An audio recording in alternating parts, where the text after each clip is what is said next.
Bonjour, pour vous parler du phénomène actuel de réaffectation des anciens lieux de pouvoir, comme ces châteaux au passé prestigieux que l'on tronçonne en appartements, qui attirent même les bobos marxistes, j'ai choisi de vous proposer une antinomie qui participe du même mouvement architectural.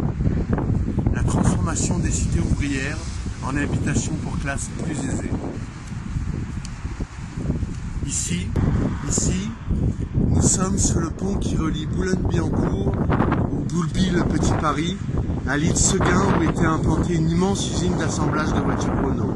Pour vous situer la zone, sachez qu'en face, de l'autre côté de la berge, sur les flancs de Meudon, là-bas, habitait le resté contesté Céline, le chantre du bout de la nuit. Pendant la guerre, Boulogne étant une ville industrielle stratégique, elle a été largement bombardée. Au sortir de la guerre, on voyait à Boulogne d'immenses immeubles entièrement en ruine qui faisaient le bonheur des ferrailleurs, assis sur des montagnes de béton en tout genre et sous toutes les formes. Pendant la guerre, les usines Renault étaient déjà des lieux d'emploi des populations immigrées et certains ouvriers ont payé de leur vie leur acte de résistance. Depuis, Boulogne n'a jamais cessé d'être une mosaïque de peuples d'origines diverses, de catégories sociales dont aucune n'écrase l'autre d'aucune façon. Mais voyez, 25 ans après la fermeture de l'usine, l'île Seguin s'est couverte de fleurs et a été aménagée la cité de la musique. Un complexe architectural réunissant salles de concert, galeries d'art et magasins. À peine les anciens de Renault ont-ils eu goûté leur retraite qu'il semble qu'un engin extraterrestre a atterri sur l'île Seguin. En fait, presque toutes les structures de Renault qui occupaient un tiers de la surface de Boulogne ont été détruites et remplacées par des bâtiments modernes, habitations pour bobos ou bâtiments de bureaux 2.0 dont vous pouvez voir un aperçu du style architectural qui est le style de l'an 2000.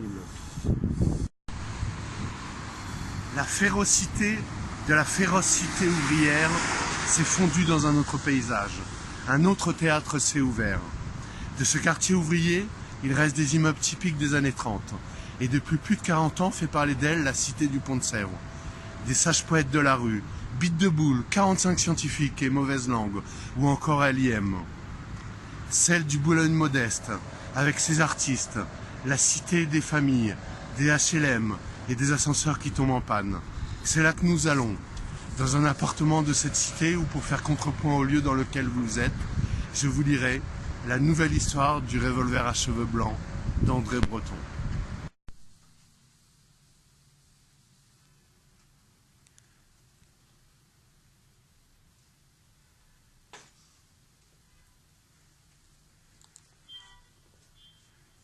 Imaginez-vous un appartement plus enfoui, encore plus enfoui.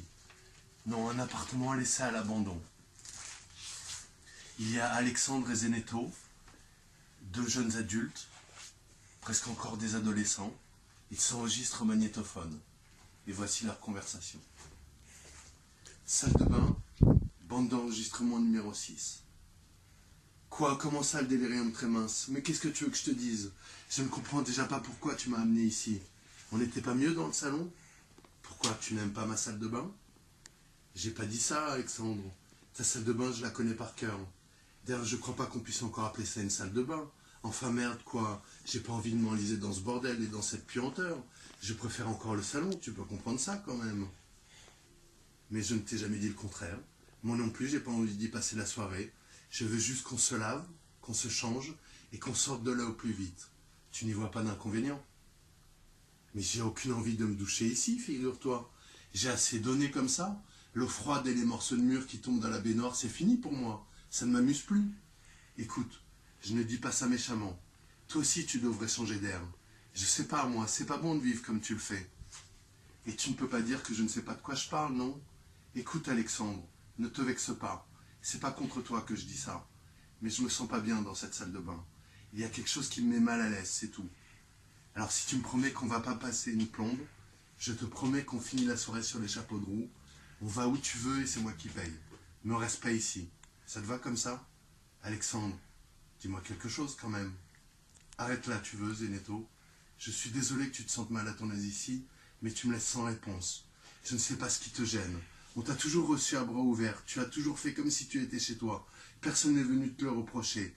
Personne ne t'a fait et ne te fera jamais de remarques. Et ce n'est pas moi qui commencerai. Pourtant je ne te reconnais plus. J'ai beau t'écouter, je n'arrive pas à t'entendre. J'ai beau me creuser la cervelle, je ne réussis pas à trouver quelque chose, quel événement, quelle personne a pu te fermer les yeux de la sorte. Parce que bien sûr, comme un gros nigaud, je me dis que ça ne vient pas de toi, toutes ces paroles. Et tu vois, je ne focalise pas sur la crasse, puisqu'elle me dégoûte autant que toi. Je la vois comme toi, tu peux la voir. Ça ne m'empêche pas de regarder les choses comme elles sont réellement. Et à dire vrai, je ne crois pas que les choses me seraient aussi transparentes si elles n'étaient pas sales. Qu'est-ce que tu veux de moi, Alexandre? Ce n'est pas comme si je défendais une certaine idée du confort ou quoi que ce soit d'autre. Je n'ai pas changé. Et toi, tu n'es pas lucide. Regarde dans quoi tu vis, observe dans quoi tu te laves. Comment ne sens-tu pas que cet endroit est trop froid, sans fonctionnalité? Moi non plus, je ne te parle pas du foutoir. Je crois que ça m'amuserait assez de rechercher la salle de bain sous les décombres. Mais il est bien question d'autre chose, et je ne l'ignore pas. Ici, les objets sont devenus fous. Tout a vacillé. Tout était abandonné à sa propre pourriture. L'air n'y est pas seulement irrespirable parce qu'il a moisi, il est en plus devenu malsain parce qu'on sent que c'est un air de chaos soigneusement désiré. Pire, aucun homme n'a accompli ce néant. Par suite de la nullité de toute résolution, ce sont les choses qui se chargent de produire la mort lente en série. Vous avez laissé s'implanter une usine à destruction dans votre salle de bain, Alexandre. Comment ne le vois-tu pas? Comment lors de l'après de ton corps, lorsque l'eau prépare ta peau, ta chair ne te fait-elle pas sentir qu'elle a été changée en matière première? Ne dis rien, Alexandre. La question est sans réponse. Aucune réponse ne peut aller sans soulever d'autres questions. Et si cela est, le questionnement ne peut avoir pour logique que ton seul silence. Maintenant, si tu veux me parler de tout ce qui est fantastique, fantasmagorique, voire poétique ici, ne me reproche pas d'essayer de chercher un sens à tout ce Capharnaüm. Moi aussi, les choses me parlent au travers de leur inadmissible saleté. Moi aussi, j'aime quand l'air du temps s'oublie dans les objets. Je suis toujours intrigué à l'idée qu'ici, les serviettes raclent la crasse des dessous de bras avant d'essuyer le sol. Ça me dégoûte d'avoir déjà constaté comme cette dernière fonction ne vous semblait pas incompatible avec la première. Pourtant, la fascination l'emporte. La salle de bain s'impose à moi comme un aquarium avec ses mutations complexes. Et elle accouche des monstres devant mes yeux. Les serviettes mouillées sont d'étranges créatures, ici, qui gisent comme dans un marais. Là, qui cohabitent avec la dernière poubelle du dernier rangement que personne n'a eu la force de terminer. Regarde-moi bien, Alexandre, je ne suis pas devenu borgne. Mes yeux sont encore les tiens quand ils voient un rasoir nager dans les replis de cette plante serviette. Je sais avec toi combien ces petites bêtes s'apprivoisent mal. Il en tombe souvent du lavabo. Ça ne sert à rien de les remettre à un endroit précis. Parfois, ils sont réticents à prêter leur lame et se tiennent tous cachés. Il faut en chouper des tout neufs dans le sachet, qui doit être quelque part ici, avec toutes ces gourmandises à l'intérieur. Si le sachet est éventré, les lames de sucre d'orge ne doivent pas être très loin. Elles sont vautrées sur une cuillère, et je supporterai bien la mienne à ramper près d'un verre, te dis-tu. Et effectivement, près du lavabo, tu découvres un banc de rasoir. Il glisse comme un solvoyer et veut entrer dans une bouteille. Un tube de dentifrice à la menthe et aux fleurs mal rebouchées. Des trousses de toilette et de fouilles débraillées de lassitude. Un sèche-cheveux moderne qu'on a cassé et qui depuis traîne sa jeunesse accoudé contre les tuyaux du mur. Lesquels tuyaux montent jusqu'au plafond, tandis qu'à hauteur de tête, nous sourit le placard de rangement. Notre rasoir se cache peut-être dedans. Tête de linotte, tiens. Les placards sont pleins à craquer de nécessaires rangements. Et celui-ci est un glouton. Peu importe la couleur, la grosseur, hop, on fourre tout dans le bordel et on ferme très vite. Et comme tout se casse la gueule, à chaque fois on prend plus la peine d'ouvrir. Ou alors pour des raisons exceptionnelles. Lorsqu'on va travailler, ou lorsqu'on va courir avec l'autobus, ce n'est pas une raison exceptionnelle. C'est le soir qu'il faut préparer sa toilette du lendemain. Le matin est réservé à la préparation de l'excuse du manque de préparation. Mais je pense comme toi. Je souris et je me dis, juste pour cette fois, ne pourrait-on pas utiliser les rasoirs qui paradent sur l'étagère de la glace? Avec le néon, il brille. Il y en a même un tout en or. Il pense sur le présentoir avec dans le dos un blaireau à l'ancienne. Et tous deux sont accrochés à un manège qui tourne. La mouche jaillit de la bombe, et dans le noir se forme le nez blanc d'un clown, la barbe de Barbe Bleue, les moustaches de Salvador Dali, et les anges d'Orient qui s'échappent du flacon d'après-rasage viennent tripoter les joues. Et le miroir, Zénéto, le miroir qui passe pour être sans teint, Il ne pèse pas comme la porte d'acier d'un manoir. Son cadre de bois doré ne brise pas jusque dans son épaisseur. Il ne sommeille pas d'un souvenir de coiffeuse et de dame élégante blanchie à la chaux. Il ne lui arrive pas de vibrer de ses lèvres rouges qui, en baisant sa surface, ont espéré un jour troubler l'éternité. Il n'a pas même suivi le chemin d'une roulotte longeant un fleuve, ni gardé l'odeur d'un mystère caché dans un confort de foin ou dans le silence d'une buanderie. Il ressemble à l'ennui des miroirs de salle d'attente, avec ce côté standard de chambre d'hôtel qu'on oublie. Et pourtant, ne sens-tu pas qu'il risque de nous avaler quand même? Bien sûr, Alexandre. Et la lampe du néon, Zénéto, ne brûle-t-elle pas le relief de ce festin nu? Bien sûr, Alexandre, bien sûr que si, et il faut éteindre cette lumière. Il faut se risquer dans le noir. Il faut risquer de trébucher sur une chaussure et d'entraîner la quincaillerie de l'armoire qu'on n'ouvre pas dans sa chute. Et le peigne qui trace des sillons dans les cheveux ou les soulève négligemment, la gomina qui sent la gomme et le frais, et tous les autres instruments de la pharmacie nécessaires à l'acte chirurgical qui ajustera le masque, les pilules aiguisées pour taillader le plâtre de l'humeur, celles de nuit, rondes comme des yeux dilatés par la fièvre, celles de jour, longues et colorées aux nuances de l'arc-en-ciel sur la peau diaphane, avec fracas, s'entrechoquent sur le carrelage bleu, rebondissent dans une serviette et sonnent comme des billes en butant sur le cache de la baignoire. Salle de bain, bande d'enregistrement numéro 5. Comment, qu'est-ce que je te fais? T'es prenant, Alexandre, tu sais? Écoute, moi je te le dis franchement, si tu ne vas pas couper le son de cette télé, c'est pas avec le bruit dans les oreilles que je vais réussir à t'écouter. Dis pas ça, tu vois bien que je peux pas bouger, je suis coincé dans la baignoire. Et t'es plus près, toi, vas-y si tu veux l'éteindre. Bon, j'ai compris, je ferme la porte. Si c'est pas suffisant, c'est toi qui vas l'éteindre, je préfère te prévenir. Zénéto, un dernier truc avant de t'installer dans la baignoire. Ça te gêne de regarder pour voir si le magnétophone est bien en route? T'es emmerdant, tu sais. Salle de bain, bande d'enregistrement numéro 4. Détends-toi, c'est pas grave s'il n'y a pas de programme, ça fait bruit de fond. Et puis ça gêne personne, tout le monde dort à cette heure-là. Et même si c'est pas le cas, on s'en fout des voisins, qu'est-ce que tu me fais? Comment, qu'est-ce que je te fais? T'es prenant, Alexandre, tu sais, écoute, moi je te dis franchement, si tu ne vas pas couper le son de cette télé, c'est pas avec ce bruit dans les oreilles que je vais réussir à t'écouter. Dis pas ça, tu vois bien que je peux pas bouger, je suis coincé dans le noir. Et t'es plus près, toi. Vas-y si tu veux l'éteindre. Bon, j'ai compris. Je ferme la porte. Salle de bain. Bande d'enregistrement numéro 3. Soulève un peu tes jambes, Alexandre, j'aimerais allonger mieux mes jambes. Comme ça? Non, pousse tes coudes un peu plus. Parfait. Ne bouge plus, j'ai trouvé ma position. Je t'écoute, Alexandre. Tu me disais quelque chose tout à l'heure.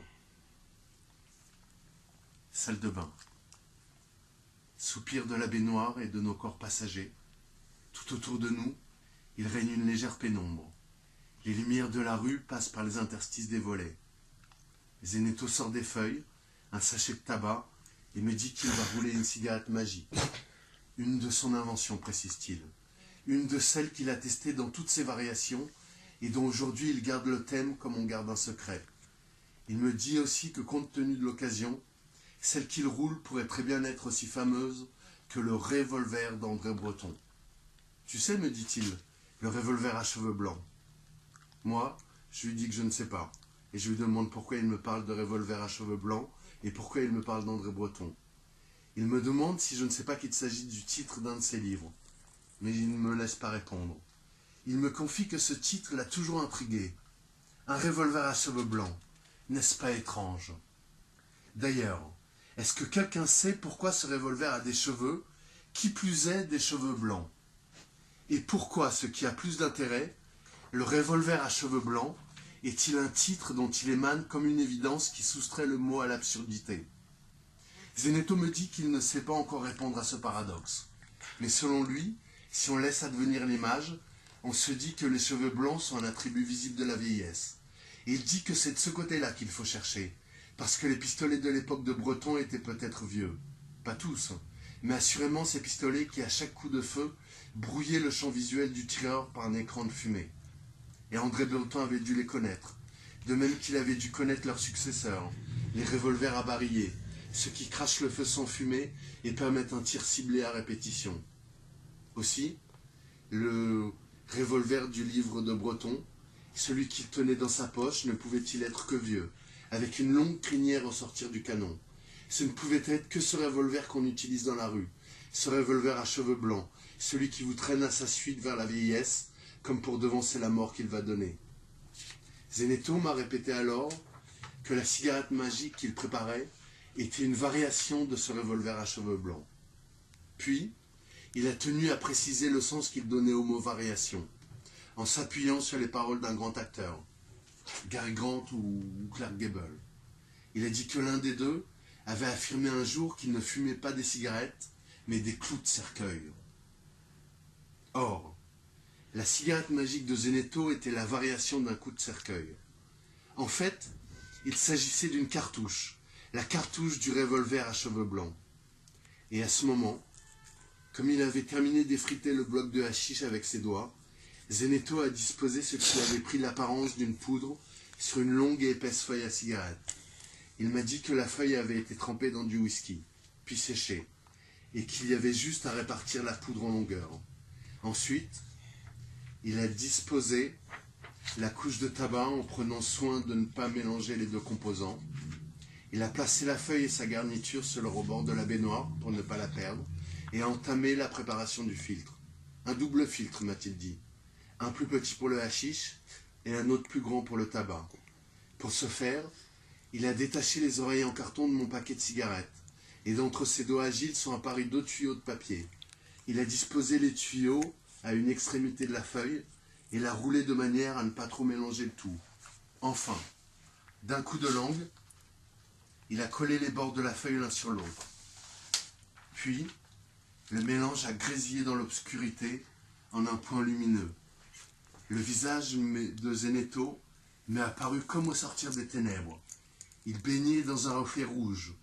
Je l'ai vu introduire la cigarette dans le barillet d'un revolver. Il a fait tourner le barillet invisible dans le vide et m'a présenté la cigarette à la manière d'une arme à feu. J'ai regardé le double filtre. Il avait la forme d'un 8. Un 8 menaçant comme une Winchester.